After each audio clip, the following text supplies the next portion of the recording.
Alors, Andromaque, c'est une pièce assez marrante pour plusieurs raisons. Déjà, principalement parce que le titre n'indique pas forcément la mort de l'héroïne, donc en l'occurrence Andromaque, parce que souvent avec Racine, notamment par exemple avec Phèdre ou Bérénice, bon, même si c'est un petit peu particulier, ou sinon Britannicus, et ben, globalement on s'attend à ce que ces personnages meurent, et c'est pas du tout le cas d'Andromaque, qui non seulement survit, mais en plus qui nique tout le game à la fin. Souvent, on résume cette œuvre en une phrase qui consiste à dire « c'est l'histoire » de Oreste qui aime Hermione, Hermione qui aime Pyrrhus, Pyrrhus qui aime Andromaque et Andromaque qui aime Hector, Hector qui est mort.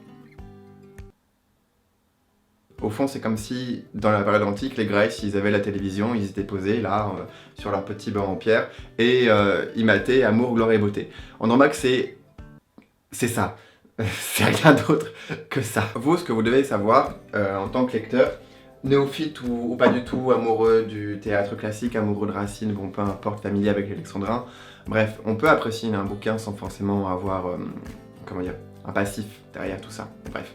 Pour appréhender un petit peu ne serait-ce que l'œuvre, il faut connaître un tant soit peu ce qui s'est passé à Troie.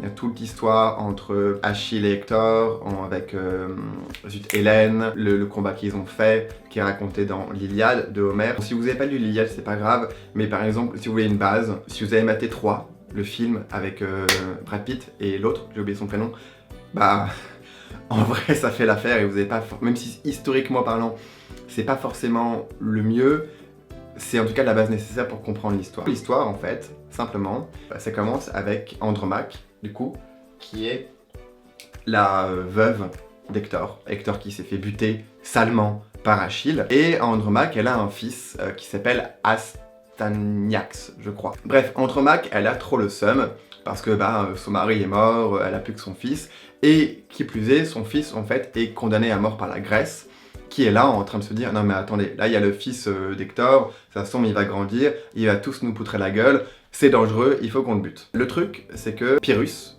qui est le fils d'Achille, et qui est un petit peu comme son père, c'est-à-dire un gros con, il est à fond sur Andromaque, mais genre à fond dessus. Le problème, c'est que Andromaque pas trop, parce que déjà son papa a buté son mari, et ça c'est pas cool, elle est pas hyper à l'aise quoi. Ensuite, dans cette histoire, il y a Hermione. Hermione qui, elle, est à fond sur Pyrrhus. Et Pyrrhus, il s'en balance un peu.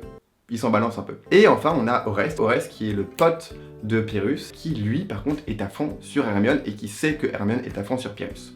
Et Pyrrhus aussi, d'ailleurs, sait que Hermione est à fond sur lui. L'histoire commence, en gros, par Pyrrhus qui se prend un râteau de la part d'Andromaque, qui lui fait non, je ne t'aime pas, moi je n'ai jamais aimé qu'un seul homme, et c'était pas toi. Ensuite, t'as Oreste, lui, qui va voir Hermione et qui lui dit « Hermione, je t'aime ».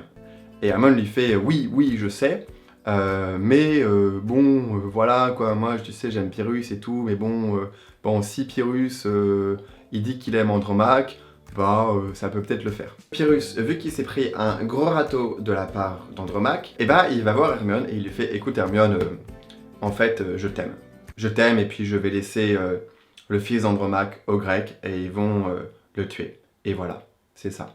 Bon, Hermione du coup, elle est folle de joie, Andromaque pas trop, et Oreste, lui, il est au bord du désespoir parce que il était promis en quelque sorte à Hermione, et là, vu le retournement de situation de la part de Pyrrhus, il se retrouve sans rien.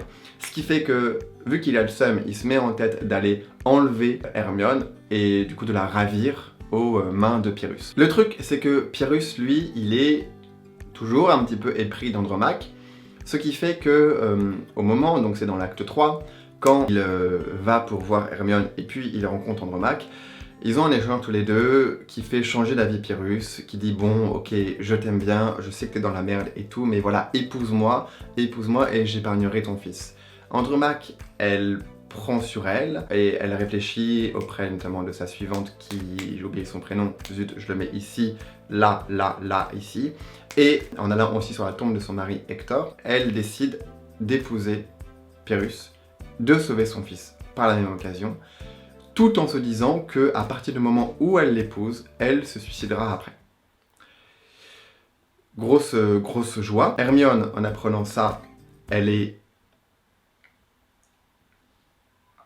Merde, j'ai fait tomber mon thé. Elle est pas hyper contente. Par grosse jalousie et aussi parce que Hermione c'est un petit peu une chose durant tout le bouquin, elle décide, ou plutôt elle convainc Oreste de lui dire écoute Oreste, va buter Pyrrhus et en échange je t'offre mon cœur. Oreste lui il est pas trop chaud parce que Pyrrhus c'est son pote, ce qui fait en parallèle dire à Hermione qu'au final c'est elle qui va tuer Pyrrhus, etc. Bon bref, toujours est-il qu'au moment du mariage, donc au moment donné où Pyrrhus Andromaque avance vers l'autel pour aller se marier, Pyrrhus se fait buter par Oreste et toute la Grèce, et quand Oreste revient voir Hermione et lui dire « Hermione, ça y est, je t'ai vengé, toi et moi on pourra vivre, on pourra batifoler dans les champs et se couvrir d'eau fraîche et de roses », Hermione, la grosse salope, lui fait « Quoi ?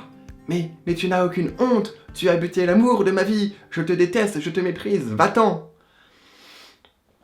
Et le pauvre Oreste finit entièrement fou, et c'est la fin de l'œuvre. Hermione, elle se donne la mort sur le corps de son époux, sur le corps de Pyrrhus, et Andromaque reste seul, et son fils continue de vivre. Comme si la vengeance d'Hector venait de se concrétiser, en fait que la vengeance de Troie venait de se concrétiser des années après. Parce qu'en fait c'est ça qui est aussi très intéressant, c'est qu'Andromaque ne fait pas grand chose durant toute l'œuvre. L'action, elle provient de l'amour d'Oreste, de l'amour d'Hermione, un amour qui n'est pas partagé et qui du coup va conduire à des actes irraisonnés, comme par exemple l'acte d'Oreste. Avec cette œuvre, Racine, donc c'est la troisième œuvre de Racine, avant il y avait la Thébaïde et Alexandre le Grand, et il a écrit Andromaque en 1688, je crois. Si je me trompe, je mettrai une correction ici. Enfin bref, Andromaque c'est une pièce qui se lit, je sais pas, en 3 heures. Vous la trouvez sur Wikipédia en libre accès, puisque toutes les pièces, d'ailleurs toutes les pièces de Racine, de Corneille, de Molière, etc.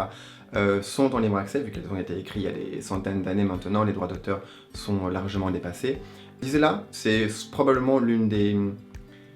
Enfin, c'est l'une des pièces les plus connues de Racine, c'est certainement pas, je pense, son titre phare, qui, pour ma part, serait plutôt Phèdre, par exemple. Mais en tout cas, c'est une très belle pièce, et qui doit être lue, et qui aussi, par contre, est sans doute une des pièces les plus marrantes, une des tragédies, pardon, les plus marrantes qui a été écrite. À une prochaine! Abonnez-vous!